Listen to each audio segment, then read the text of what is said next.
امام زہری تابعی ہیں،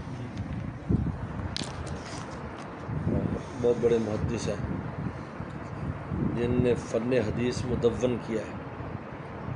فن حدیث مدون کرنے میں عمر بن عبدالعزیز رحمۃ اللہ علیہ نے کئی محدثین کی ذمہ ڈیوٹیاں لگائی تھیں۔ ان میں مدینہ میں امام زہری کی ڈیوٹی لگائی تھی، مدینہ شریف۔ تو آپ جو نا سفر میں تو رمضان کا روزہ نہیں رکھتے جب آپ سفر کرتے، لیکن عاشورہ کا روزہ نہیں چھوڑتے۔ سفر میں آپ رمضان چھوڑ دیتے ہو لیکن عاشورہ نہیں چھوڑتے۔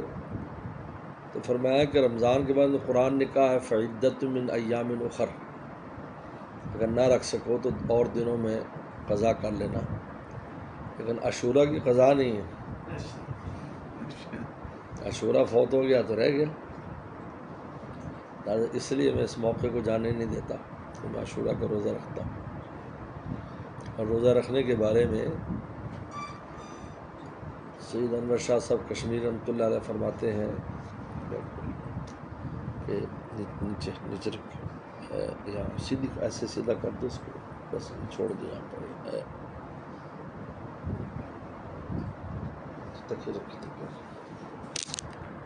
سید انور شاہ صاحب کشمیر رحمۃ اللہ فرماتے ہیں کہ عاشورہ کے روزے کی 3 ترتیبیں۔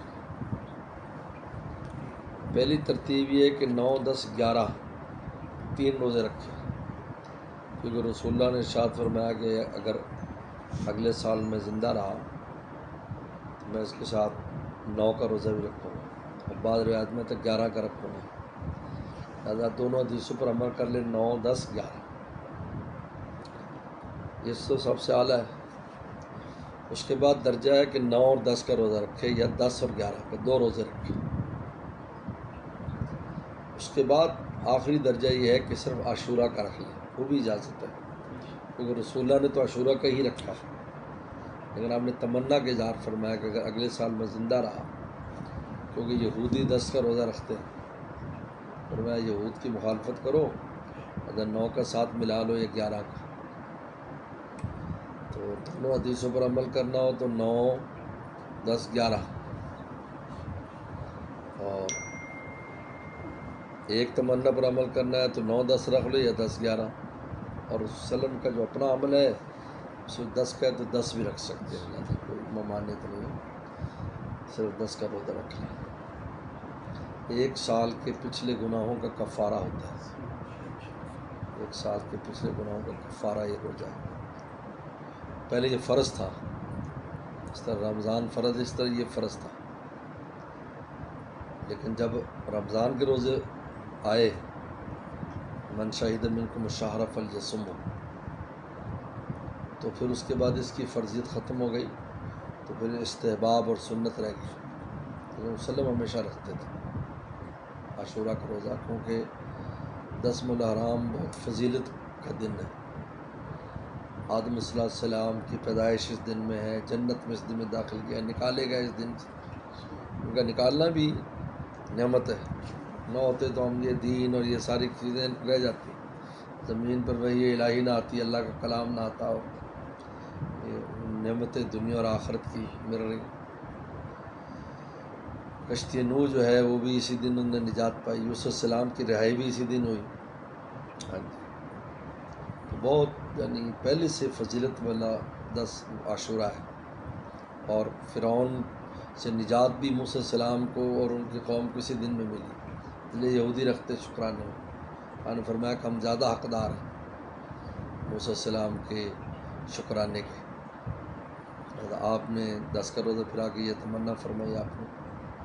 اور عبداللہ بن مسعود فرماتے ہیں، رسول کی روایت ہے کہ جو 10 رمضان مبارک کو وسعت کرتا ہے اپنے اہل و عیال پر، پورے سال اس پر رزق کی وسعت رہتی ہے۔ یہ پکی روایت ہے، یعنی صحیح روایت ہے، مسند بزار اور بڑی اہم کتابوں میں نقل ہے کہ جو یہ کرے، وسعت کرے۔ اس سے مراد ہدیہ دینا بھی ہے، کھانا پینا بھی ہے. صرف کھانا پینا صرف مراد نہیں، بالو کھانے نہیں، سب چیزیں، کپڑے شپڑے لے دیے، ہدیہ دے دیا نقد، یا کھانے میں وسعت کر دی، کافی کھانا پکا لیا، اچھے اچھے کھانے ادھر ادھر بھی دیے، پڑوس پڑوس میں بھی دیے، افطار کے وقت ادھر گھروں میں بھیجے. یہ سارے شامل ہیں اس میں. ان میں لفظ وسعت آتا ہے، کھانے میں، پینے میں، کپڑے میں، ان میں وسعت کرتا ہے. سارے سال وسعت رہتی ہے. ہم ایک بار حج میں تھے تو 10 محرم وہیں ہو گیا تھا، گھر والوں کو سونے کی چیز لے کے دے دی. تو وہاں حاجنوں کو پتہ چلا کہ حضرت صاحب نے وسعت یوں کی ہے، تو سب پیچھے لگ گئے اپنے مردوں کی. سب حاجیوں کو کچھ نہ کچھ سونے کی چیز لے کے دینی پڑی. کہا کہ حضرت یہ آپ نے کیا کیا؟ کہ ہم نے تو سنت پر عمل کیا، لہٰذا چلو ان عورتوں نے تم سے بھی زبردستی سنت پر عمل کرا لیا. یہ بہرحال یہ اعمال بڑی اہمیت کے حامل، اس لیے کہتے ہیں کہ مسلمان کے پاس کوئی تنگی نہیں ہے. ایسی ایسی چیزیں اور ایسے ایسے اعمال ہیں کہ اگر وہ بر وقت کرے تو اس کا فائدہ ہوتا ہے، لیکن کرتے نہیں. اب روتے رہتے ہیں. اب حدیث میں آتے جو قربانی کرے تو اس پر وسعت ہوتی. اب فرض ہے نہ فرض ہے اسی چکر میں پڑے رہتے. ایک نے کر دی بس جان چھڑا لی، پھر پورے سال روتے ہیں جی حضرت کو تویز دے دو، جی جادو ہو گیا، جی کاروبار چل رہا. بھائی اتنی وسعت کی چیزیں اور رزق کے فراوانی کی اتنی چیزیں دی، ہم عمل نہیں کرتے.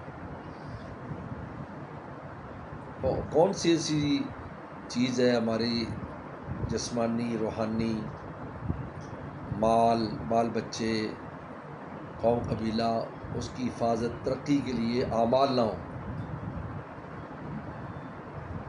کون سی چیزیں؟ بے شمار روایتیں ہیں، آپ دیکھ لو، لیکن عمل نہیں کرنا. آپ دیکھو مطلب ایک عجیب، حیران ہوتا ہے انسان. اب وضو کی دعائیں لے لیں، اللہ مغفر لی ذنبی وسع لی فی داری بارک لی فی رزق.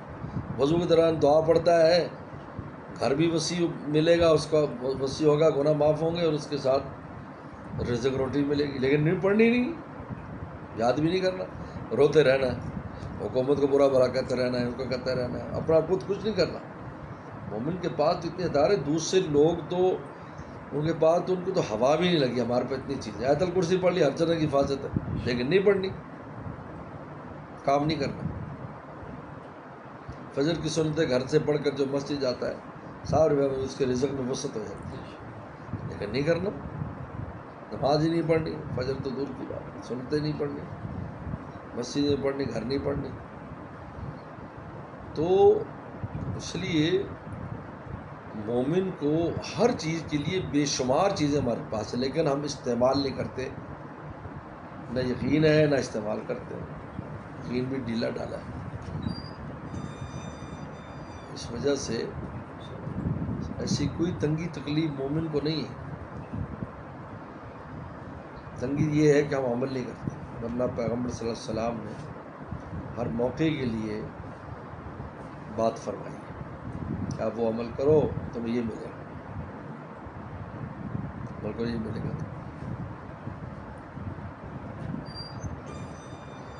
لیکن اس پر چونکہ انسان عمل نہیں کرتا ہے، جس کا نتیجہ ہی نکلتا ہے کہ اب یہ حدیث آتی ہے کہ برکت تو عام الوضو قبل الوضو بعد ہو، کھانے کی برکت پہلے وضو کرو بعد میں وضو کرو. اس وضو مراد ہاتھ دھونا کلی کرنا اور بعد میں ہاتھ دھونا. اب ایک بہت بڑے بزرگ مجھے ملے تھے انگلینڈ میں، جو حضرت مولانا مسیح اللہ خان صاحب کے سب سے پہلے میزبان تھے. یعنی تھانوی سلسلے کے بزرگوں میں سب سے پہلے مولانا مسیح اللہ خان صاحب انگلینڈ گئے. ہمارے بزرگ جاتے نہیں تو اس طرف، وہ سب سے پہلے گئے 50-60 کی دہائی میں سے. وہ میزبان تھے، ان کا نام مولانا ایوب تھا. بڑی محبت مجھ سے فرماتے، بڑے بزرگ تھے. اب انہوں نے کہا کہ جی ہمیں تنگی ہے رزق میں. تو میں نے کہا بھائی اس سنت پر عمل کرو، کیونکہ جب روٹی میں برکت ہوتی ہے، اور انسان کے رزق میں سب سے اونچی چیز روٹی ہے. حضرت نے فرمایا کہ تمہاری رزق میں سب سے جو اہم چیز ہے وہ روٹی ہے، کیونکہ انسان کے پیٹ میں چارہ ہو تو تبھی ہی اس کو خیر کی بات سوچتی ہے، اگر چارہ نہ ہو تو کچھ بھی سمجھ نہیں۔ تو جب آپ کی روٹی برکت ہوگی تو پھر میں اس کی مثال دیتا ہوں، جیسے پہاڑ کی چوٹی پہ بارش ہو، تو جب پہاڑ کی چوٹی پر بارش ہوگی تو وہ درمیانے پہاڑ کے بھی پانی آئے گا اور وادی میں بھی آئے گا۔ تو جب آپ کی روٹی میں برکت ہوگی تو آپ کی ہر شے میں برکت ہوگی۔ اب انہوں نے کہا کہ آپ اس پر کہا، انہوں نے چند دن عمل کیا، اس کا رزق کھل گیا۔ اس لیے یہ بالکل یہ رونا دھونا جو ہے یہ بالکل اس آدمی کی طرح ہے کہ جس کا کتا مر رہا تھا اور وہ پوٹلی اس کے پاس تھی، اس نے کہا یار کیوں رو رہا ہے تو وہ رو بھی رہا تھا، ان کا یار میرا کتا مر رہا ہے بھوک سے، ان کے پوٹلی میں کیا روٹیاں ہیں، ان کو روٹی کھلا دیں، ان کا نہیں یہ تو پیسے سے آئی ہیں اور رونا تو مفت ہے۔ رونا دھونا میں آتا ہے، ہر بندہ رو رہا ہے، لیکن رسول اللہ صلی اللہ علیہ وسلم نے اور قرآن حدیث نے جو ہمیں بے شمار اعمال بتایا، کوئی عمل کرنے کو تیار نہیں۔ اب عاشورہ ہے، صاحب روایت میں نے رات اس روایت کی تحقیق کی، میں نے پڑھی عبداللہ مسعود کی، کہ جو اہل و عیال پر وصیت کرتا ہے 10 محرم کو پورے سال اس پر وصیت رہتی ہے، اب عمل نہیں کرنا۔ ایک وہ لوگ اللہ معاف فرمائے جو ایویں بیٹھے بیٹھے محقق بنے ہوئے ہیں، وہ حدیثوں کو ضعیف بنانے پر لگے ہوں گے، ایک کام وسلم کی باتوں کو کمزور کرنا، یہ بھی بڑی سازش ہے۔ بظاہر تو آتا ہے بڑی تحقیق، کوئی تحقیق نہیں، بالکل ان پڑھ لم یبج ہیں، کوئی استاد نہیں ان کا۔ اس لیے کسی اللہ والے نے بڑی پیاری بات کی، انہوں نے کہا کہ علماء کو پتہ ہے بھی یہ روایت ہے، تو وہ کہتے ہیں یار یہ ضعیف ہے یا مستحب ہے، چلو چھڈو جی، اور عوام کو پتہ نہیں، تو کہا عمل کون کرے گا؟ وسلم نے ویسے فرما دیا، کرنے کے لیے فرمایا نا، ترغیب کے لیے دیا، لیکن یہ آپ کا احسان ہے، آپ نے ہر چیز فرض نہیں کی، یہ آپ کا احسان ہے، ورنہ آپ نے بتایا تاکہ ہر ضرورت مند استعمال کرے۔ اب تنگی تو 10 کو وسعت کرو، سارے سال وسعت ہو جائے گی، قربانی کرو وسعت ہو جائے گی، وضو کی دعا پڑھو وسعت ہو جائے گی، کھانے پینے سے ہاتھ پاؤں کلی کرو وسعت ہو جائے گی، کتنی بے شمار چیزیں۔ بلکہ بعض بزرگوں نے لکھا ہے 10 تاریخ کو غسل کرتا ہے تو اس کو صحت رہتی پورے سال، غسل پورے سال اس کو صحت رہتی ہے۔ اللہ تعالیٰ نے یہ دن ایسا بنایا کہ وہ عام دن تھوڑی ہے، عاشورہ کے دن کی آدم السلام کے زمانے سے اہمیت ہے۔ آدم السلام کی پیدائش، جنت میں جانا، جنت سے آنا، نوح علیہ السلام کی کشتی اسی تاریخ کو، موسیٰ علیہ السلام کی نجات، یوسف السلام کا جو ہے نا جیل سے نکلنا، سب اسی سے 12 سال بعد وہ جیل سے نکل رہے ہیں۔ اس نے بڑی خوبصورت بات لکھی کہ 2 نوجوان جو تھے وہ تو جلدی جیل سے نکل گئے، اور یہ اللہ کا نبی اور پیارا یہ کتنے سال جیل میں رہے، وہ تو آئے چند دن بعد چلے گئے۔ تو انہوں نے لکھا کہ نتیجے پر تو نظر کرو نا، ایک تو جا کے بادشاہ کا خادم بنا اور دوسرے کو پھانسی ہو گئی، ان کو تو بادشاہ بنانا تھا، اس لیے تھوڑا سا اور رکھا، کیونکہ چیز اونچی دینی تھی۔